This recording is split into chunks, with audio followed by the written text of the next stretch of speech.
அது மிகவும் எளிமையான காரியமா இருக்கும். நமக்கு முன்னாடி அது மலை மாதிரி தெரியலாம். இது எப்படி ஆகும்? இதெல்லாம் சாத்தியமாகிறதுக்கு வாய்ப்பே இல்லைங்க அப்படின்னு கூட நிறைய நேரம் சொல்லலாம். நான் ஒரு மருத்துவமனைக்கு சென்றிருந்தேன்.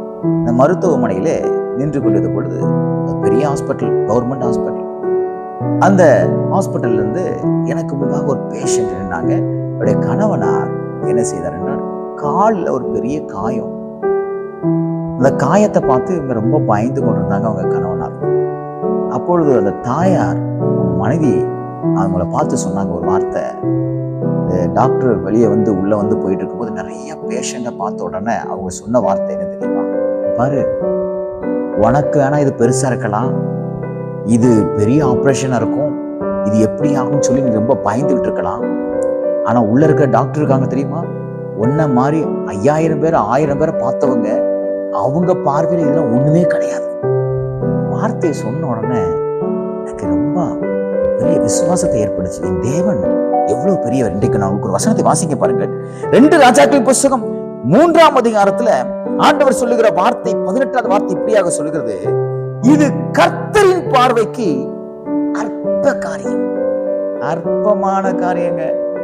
நீங்க எதை பெருசா நினைச்சு பயந்துட்டு இருக்கீங்களோ அதை மாற்றுவதற்கு தேவனுக்கு அற்பமான காரியம். எதை குறித்து ரொம்ப பயந்து திகிலோடு கூட இருக்கீங்களோ அதை எடுத்து போடுவதற்கு தேவனுடைய பார்வையில் அது அற்பமான காரியம். விசுவாசிக்கிறீங்களா? நிச்சயமா சொல்றேன், கர்த்தருடைய வார்த்தை நீங்க விசுவாசிப்பீங்கன்னா உங்களால முடியாது, உங்க பலத்தினால முடியாதது.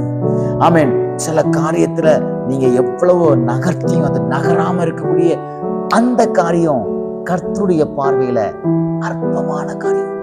நீங்கள் காற்றையும் காண மாட்டீங்க, மழையும் காண மாட்டீங்க, பெரிய பஞ்சம், மழை வரல. எலிசா தீர்க்கதரிசி சொல்றாங்க, பாரு நீ பஞ்சத்தை குறிச்சு ரொம்ப பயந்துட்டு இருக்கிற, மழை வரலனாலும் தண்ணி வரும் ஐயா. நீ நினைக்கிறது மேல இருந்து ஆசீர்வாதம் வரும்னு இல்ல, என் ஆண்டவர் கீழ இருந்து ஒன்னு ஆசீர்வதிக்க முடியும். இது அற்பமான காரியம்.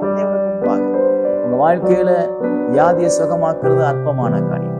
உங்க கடனை அடைக்கிறது தேவனுடைய பார்வையில் அற்பமான காரியம். உங்களோட வீட்டை கட்டி கொடுக்கிறது தேவனுடைய பார்வையில் அற்பமான காரியம். உங்க பிள்ளைகளுக்கு எதிர்காலத்தை ஆசீர்வாதம் கொடுப்பது அற்பமான காரியம். உங்க திருமணத்தை முடிச்சு கொடுப்பது தேவனுடைய பார்வையில் அற்பமான காரியம்.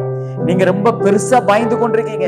நீ அந்த பயத்தெல்லாம் தூக்கி போட்டு நீங்க சொல்ல வேண்டியது, ஆண்டவரே இது உங்க பார்வையில அற்பமான காரியம்னு சொல்லி பாருங்க. தேவன் அது பிரம்மாண்டமாய் நடத்துவார். இன்றைக்கு கர்த்தர் உங்களுக்கு பிரம்மாண்டமான காரியத்தை உங்களுக்கு செய்து உங்கள் பெயரை கர்த்தர் மேன்மைப்படுத்துவாராக.